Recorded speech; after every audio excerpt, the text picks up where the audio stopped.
How do you respond when someone brings soul into conversation? When you talk to atheists, right? Some of them believe that only human possess soul, right? And an animal doesn't have any soul, and therefore you can eat animal. Yeah, it's frustrating talking to religious people about this because they have this idea that God has, you know, given them dominion over animals and this kind of human superiority, human supremacy taken to the extreme. So I will either try, like, first, usually what I'll try to show is that, like, veganism can be compatible with Christianity. You know, there are Christian vegans, there are Bible verses that support veganism and being nice to animals and not killing them. There are also verses in the Bible that support eating animals and killing them needlessly for pleasure or sacrifice or whatever. So it gets tricky. And then I'll try to just destroy their Bible because I don't want, like I'm also an atheist activist in addition to an animal rights activist and a human rights activist. So I really want people to understand the harms of their religion.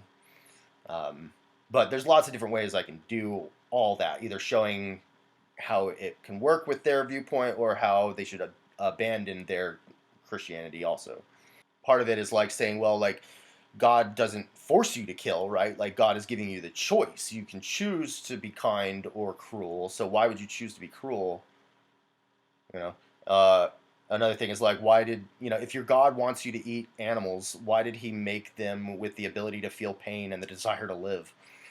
Why didn't he just make them like plants with no brain, no nerves, no friends or babies that they care about?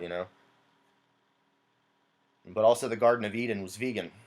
In Genesis, before sin entered the world, there was no death, there was no suffering, there was no eating animals. Even the other animals were vegan. Lions were vegan in the Garden of Eden, according to Genesis. Uh, and God says in Genesis 1:28 and 29, I've given you every green plant and every seed bearing fruit, that they shall be your food, and that the animals shall eat these plants as well, and that the animals are to be your helpers. I also think in the heaven there no meat because God said like there would be no death, so they need to be vegan. Yeah.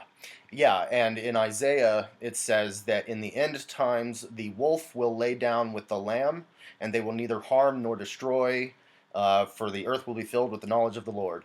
And so, if in the Garden of Eden and the end times, and like you said, in heaven, we don't expect that there are, like, throat slitting in heaven. So if God's ideal is peace and nonviolence and veganism, shouldn't we strive to fulfill God's ideal here on earth rather than just waiting for it in heaven? And that resonates with a lot of Christian non-vegans. And then I also show Right. them there's another verse like Isaiah 66:3, which says that anyone who sacrifices a bull is like one who kills a person, and anyone who offers a lamb is like one who breaks a dog's neck. That's Isaiah 66:3.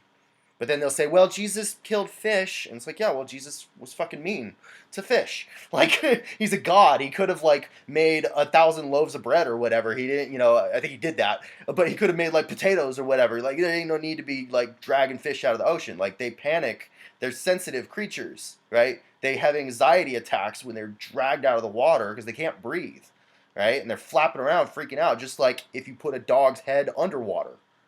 It's not cool.